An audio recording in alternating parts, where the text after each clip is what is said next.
just when you thought it couldn't get no worse for Akaash, it gets worse. Now, we did videos and it's all circulating all over social media where you see his wife is making a fool of him. She's saying all kinds of egregious things about her husband. She's talking about other man's, private parts. She's talking about her booty hole and her booty hole stories about how she met a man on Tinder, didn't even know him, let her over her house. She fell asleep and woke up and her booty hole was sore.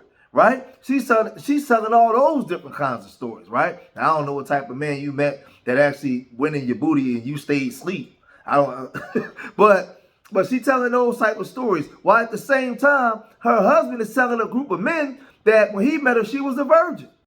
My wife also hadn't had any sexual partners, so that helped us connect a lot more. Now, let me ask you this: do you believe her? If you've seen her, then it's hard to believe. Yeah. I remember I was just like, what?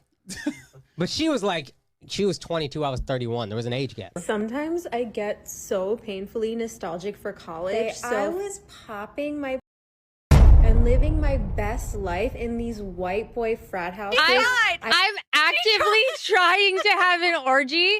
I have two butthole stories. So one time I met this guy on Tinder and I made the dumb mistake of letting him sleep over, like not really wanting to hook up. And I woke up in the morning and my asshole was a little sore. Oh my! So when people start pushing back and coming after his wife online, she started to defend herself. But in her way of defending herself, she's pressing down harder on her husband. She's basically saying, I'm the reason why he made money. He wouldn't have no career if it wasn't for me.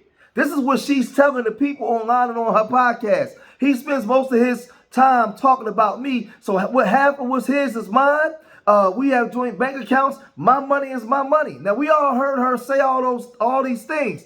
But now, in her feeling like she has to defend herself, man, she is just destroying the bag. She is going out of her way. I don't know what she got against her husband. I don't know what he's done to her.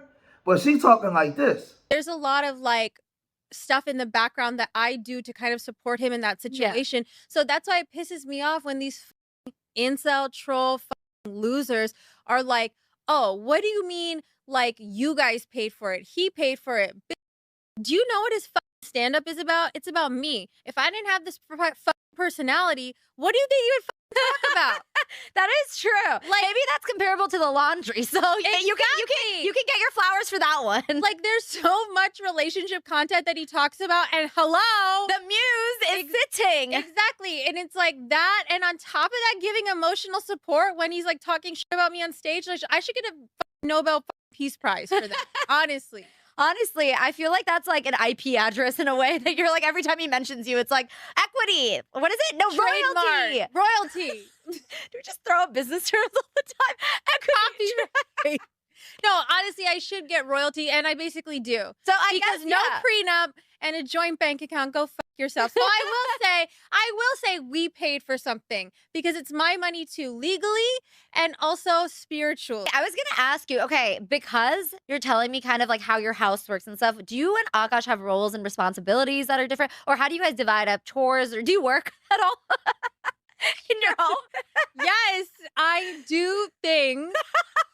Some of the things I do, well, you're putting me on the spot, so let me think. Walk happy. I walk happy. You take care of your kid. I give hand jobs.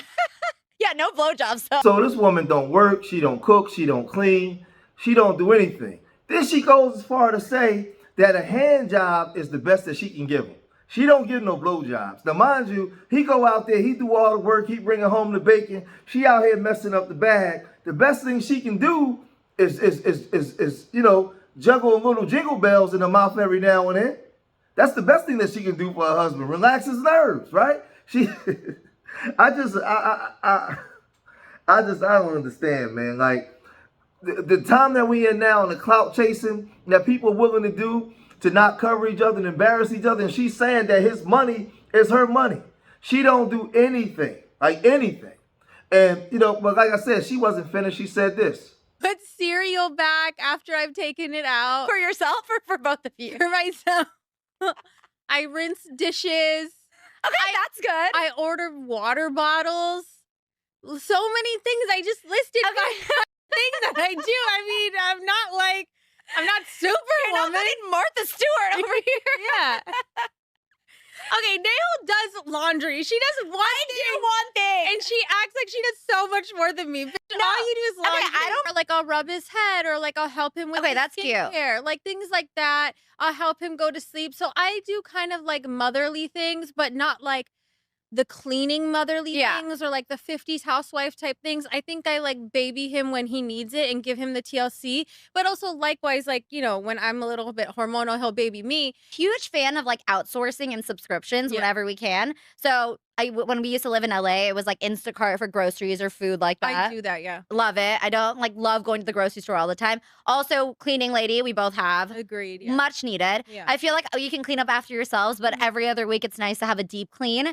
Whenever, because I live with my in-laws, we have a cooking lady that comes whenever we host people because I ain't gonna be the cook. Yeah. Is she like a desi cook? Yeah, so she does all the Indian food. So when my parents came a few weeks ago, she cooked all the food because I don't have time to cook for a family of like 15 people. Yeah. I'm trying to think. Oh, you outsource laundry, right? No, laundry, we each do our own laundry. Okay. Which I think is fun. The other thing that we always want to talk about is misconceptions about us. I mean, I think the misconception about me is that maybe I'm a gold digger or that I came from privilege, which are both partly true. I like nice things, but I didn't marry my husband for that reason because he did not make money when I first met him. Wait, by that definition, I am a gold digger. I married my husband for nice things. Yeah. And so Also, what the is wrong with that? also like what? Okay, when you I still love him. yeah, I still love him. No, but I mean, in all seriousness, Akaash was not making anything when we first got together. I fell in love with him like an idiot. He was a walking red flag. He had a 1-bedroom flex with a styrofoam wall and a makeshift headboard. So no, I'm not a gold digger. But now I reap the benefits of being with him when he was poor. You're welcome. Okay, for women who are dating, you're naturally, most likely, if you are a sane woman, going to go on a date with somebody and you're going to ask them what they do, what their future looks like. God and a lot forbid, of times, I want to be taken care of and provided for. I don't want to do waste management like Nate. I want someone to do that for me. Success and money are important if you are looking for that. If you're all about love, go for it. Go for it. But I'm kidding. In all seriousness, like when you're thinking about investing in someone and having kids, like success also means that they're disciplined. It means that they work hard. So like transitive property, it means they're going to work hard in their relationship. You idiot incels. Like what the do you think? Like it lends itself to other things. It's not just about money and nice things. Yeah, and also there's so much deep love, but it's like love and money kind of go hand in hand sometimes. These incels think that they're J. Cole being like, oh, this a bird, she a bird trap or whatever. It's like, you are not J. Cole. You are not as successful as him. Like, they're like, oh, but like, we have to protect ourselves. From what? What money are you making? You're making $70,000 a year in a 3 Series BMW. Now, mind you, this woman says that she comes from privilege and she comes from money. So if you come from privilege and you come from money and you're used to a certain lifestyle, how did you end up even get with him when you said when you got with him he had nothing, right? He had nothing. Like, this is clout chasing to the 100th degree. Now, this is the thing. If these were black women and they was on here talking like this, everybody would have something to say. It'd be all kinds of people making videos about these black scallywags and calling them all kinds of names.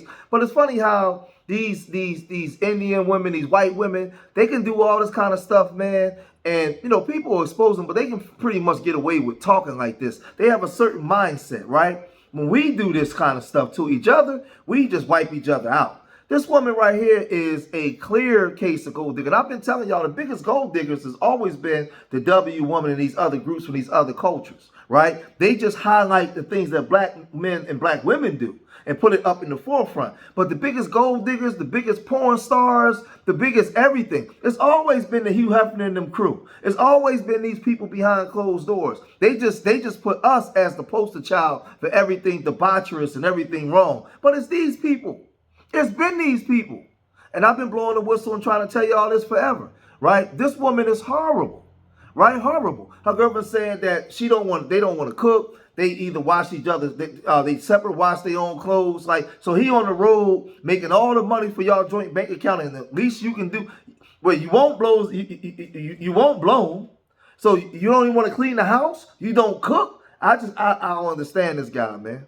I don't understand him. But with all that being said, she was online telling the story of how she actually met this guy, man, and was saying how she didn't really know who he was, but it was her sister that was running, paying attention and telling her, girl, man, this dude up and coming, man, he making a bunch of money. You better get with him. So she was online saying this. To tell the story of how me and Akaash met, because a couple of you guys asked on a video we did a while back, and I wanted to tell the story tonight because I'm seeing two friends for their birthday in Philly tonight, and I'm driving from the city, and one of the friends that I'm seeing, Courtney, is like partially the reason that we met, like her and my sister Manu. Wind back to like 2015, Courtney says to Manu, like, oh, there's like this funny like Punjabi comic. So she thought the last name Singh, because that's what we told her meant that he was Punjabi. He's on this podcast and he's really funny, like you should check it out. And my sister kind of became like a fan of his, and she was like, oh, we should go to this Hoboken Comedy Festival because there's all these comics are going to be there, and that guy I told you about is going to be there too. And I'm like, yeah, okay, sure. We got there late, but we got there in time to see him perform. And it was so weird because they had like, I don't know whose idea it was to have this comedy festival in like a movie theater, just like a weird venue for comedy. So we go to where in the room that he's performing, and there's like maybe 10 or 12 people in the room. But so Manu is like, oh, can we get a picture with you? And he's like, yeah, sure. And he like, obviously, like again, like early stages of his career, like he wasn't really getting asked all that much.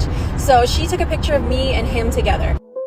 I am a 31-year-old stay-at-home wife, and I obviously post a lot of aspirational content, but I wouldn't be keeping it real if I also didn't say that a part of me isn't a little terrified that my husband could like wake up one day and just change his mind, and then my whole life would change. So if you are going into a relationship where that's your goal, I just want to make it clear that you do have to consider that decision very carefully of giving up your ability to fend for yourself and basically depending on another human being. And I know a lot of women do make that choice, and I'm obviously being one of them. And I will say, like, there's a difference between stay-at-home wife and stay-at-home girlfriend, because as a wife, I have like a marriage contract in place, so I do have like some security guaranteed by like the United States law. And I have an amazing husband, don't get me wrong, but human beings, like, they change. They're wired to make mistakes, and I just, like, you never know what the future holds. And so it's like, it's a scary thing to think, but I think that's why I just want to lay it all out there, that it's of course something that like goes through my mind. And he's also in the entertainment industry, and guess what, there's hoes in the entertainment industry. Like, there are women who purposely try to break up a marriage or who purposely try to target men with money, and that's not just on like them, that's also like on the men too. But it's like, that's why I wanted to start making TikToks, because I was really just looking for some creative fulfillment. And I was also looking to kind of like put my own name out there, because obviously my husband's a comedian. So when she met him, he was already popping. He had already had things going on. Like, he was becoming the best version of himself. But I'm going to tell you something, you men out there, you can watch this stuff and you can get upset, or you can learn something from it. What can you learn from Akaash and dealing with today's modern women? I'm lucky that I don't have a woman from this day and time and the way that they think, and they run on social media to tell all their business while they make a statement, and then they look at the comment section to see what people are saying. They're seeking validation from people that they don't even know, right? So the dating pool today that you guys got to date from, man, I feel sorry for you guys, man. But then she's online saying stuff about her marriage and saying things like she's basically giving forewarning to women. Like, she talking some feminist stuff online to women, while at the same time having a husband, where these are conversations they should be having amongst themselves. I am a 31-year-old stay-at-home wife, and I obviously post a lot of aspirational content, but I wouldn't be keeping it real if I also didn't say that a part of me isn't a little terrified that my husband could like wake up one day and just change his mind, and then my whole life would change. So if you are going into a relationship where that's your goal, I just want to make it clear that you do have to consider that decision very carefully of giving up your ability to fend for yourself and basically depending on another human being. And I know a lot of women do make that choice, and I'm obviously being one of them. And I will say, like, there's a difference between stay-at-home wife and stay-at-home girlfriend, because as a wife, I have like a marriage contract in place, so I do have like some security guaranteed by like the United States law. And I have an amazing husband, don't get me wrong, but human beings, like, they change. They're wired to make mistakes, and I just, like, you never know what the future holds. And so it's like, it's a scary thing to think, but I think that's why I just want to lay it all out there, that it's of course something that like goes through my mind. And he's also in the entertainment industry, and guess what, there's hoes in the entertainment industry. Like, there are women who purposely try to break up a marriage or who purposely try to target men with money, and that's not just on like them, that's also like on the men too. But it's like, that's why I wanted to start making TikToks, because I was really just looking for some creative fulfillment. And I I was also looking to kind of like put my own name out there because obviously my husband's a comedian. And let me say this. What she's doing is she's disrespecting her husband. Because she's constantly saying she married him without a prenup. She has security. She's talking about cheating. Marriages don't last forever. She's talking about what he could do on the road. You know, she's talking about all the bad stuff, right? She got a contract. So if you got all that already in place, why are you online talking? Why are you online embarrassing your husband? Why are you online jeopardizing the bag? If you know that you got stuff in place to protect you in case your husband acts up, gets caught cheating, or do all these things, why are you online doing this stuff? It's clout chasing. He needs to have some provisions in his marriage that if she do this, it's grounds for divorce. And she gets nothing. That's what he should have. He should have something like that because the thing is this. We're supposed to cover each other. It's no way in the world my wife would still be my wife if she was online talking about me like this. It's no way in the world. I don't even care about what y'all think out there. First of all, you my wife. Whatever go on in here is our business. Why are you out there? If I was rich and we didn't have a prenup, or we didn't have a prenup, and there was provisions and things set in place to protect her, why would you be online telling people that? That's nobody else's business. That's a private matter. That's a private matter. But yet still, what kind of attention are you looking for? What type of gratification or whatever it is that you're looking for from strangers? But y'all gotta let me know what y'all think with this woman, man. But this is a woman that she don't clean, she don't juggle balls, she don't do anything, right? She don't wash his clothes, she ain't cooking for him. So he got married and then he got to go to his mother to handle all the other stuff when he got a whole wife at home that he takes care of. She don't do nothing else. I bet you she do more for that dog that's sitting on her lap than her own husband that's providing the bag. But y'all gotta let me know what y'all think about this. If you made it this far in the video, hit that like button, subscribe to Street Media TV, leave your comments in the comment section. Let me know what you guys think. And remember, I love y'all. Till the next time. Peace.